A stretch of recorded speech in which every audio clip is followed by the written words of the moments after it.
born on April 18, 1480, beneath the towers of Rome, a city that whispered secrets into stone.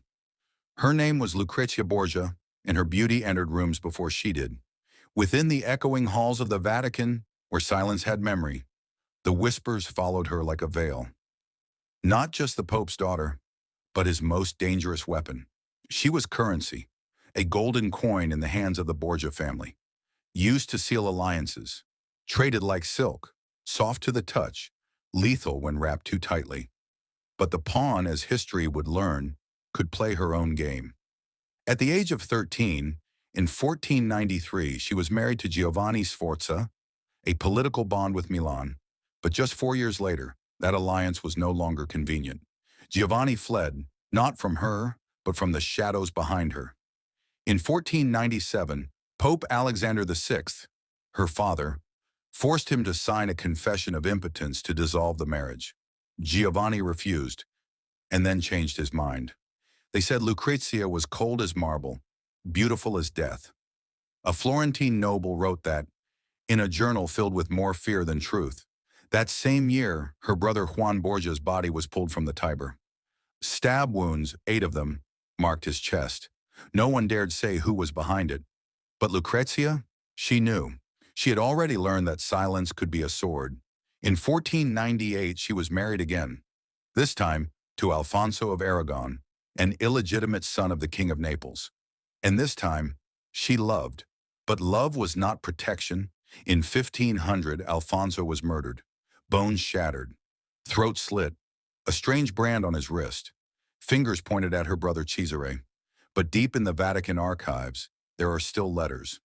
Lucrezia's letters, written just days before the killing. Her handwriting shakes. She begs for help. She is already grieving. That same year, Rome fell into plague, and one of the 3 keys to the Room of Locks, a hidden chamber inside the Vatican, vanished. Within days, 2 rival cardinals were dead. Poison, rare, surgical, extracted from Spanish fly.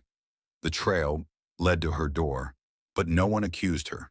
Because Lucrezia held something far more dangerous than poison. She held letters, written in the Pope's own hand. Letters naming bribes, murders, deals with France. She kept them in a small box carved from cypress wood. It was not just insurance, it was power. In 1502, she married again, her 3rd and final husband.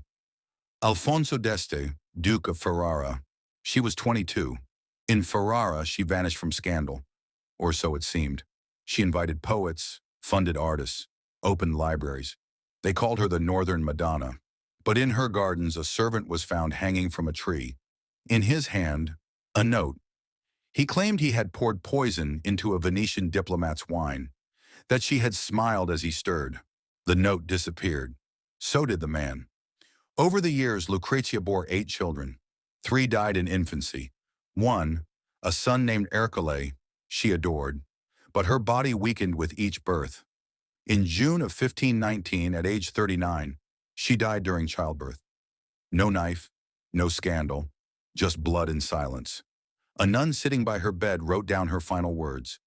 The truth hides in a mirror no one dares to face. Centuries have passed, and still her name echoes like a warning. Lucrezia Borgia, the poisoner, the temptress, the puppet master.